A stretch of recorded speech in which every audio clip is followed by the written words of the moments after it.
মাত্র 5,000 টাকায় Oppo A7, 7,000 টাকায় Samsung A13 5G, 30,000 টাকায় iPhone 12 128GB।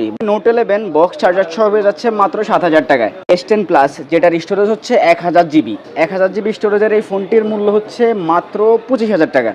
Pixel 7 Pro যেটার স্টোরেজ হচ্ছে 256GB এবং যেটা ভেরিয়েন্ট হচ্ছে US ভেরিয়েন্ট, যেটার লাস্ট প্রাইস হচ্ছে মাত্র 35,000 টাকা। আজকে আপনাদেরকে লো বাজেটের যেই ফোনগুলো দেখাবো এটার মধ্যে অন্যতম একটি ডিভাইস হচ্ছে Oppo A7। Oppo A7 যেটাতে 4GB র্যাম এবং 64GB স্টোরেজ রয়েছে, যেটাতে হাই পাওয়ারফুল ব্যাটারি রয়েছে এবং যেটাতে ফুল ডে চার্জিং ব্যাকআপ পেয়ে যাচ্ছেন।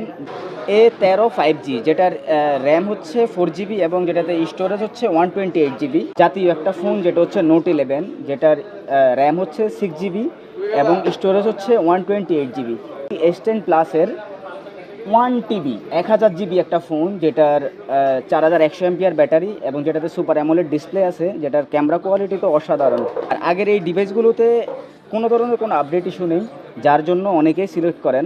Pixel 7 Pro এর 256GB স্টোরেজের হ্যাজেল কালারের এই ডিভাইসটি, যেটার বিক্রয় প্রাইস হচ্ছে মাত্র 35,000 টাকা। কিছু জানতে ইচ্ছে করে তাহলে আমাদের স্ক্রিনে যাওয়া যে কন্ট্যাক্ট, এখানে হোয়াটসঅ্যাপ মেসেজ দিবেন অথবা আমাদের পেজে মেসেজ দিলে আমরা আপনাদেরকে রেসপন্স করব। ভালো থাকবেন, আসসালামু আলাইকুম।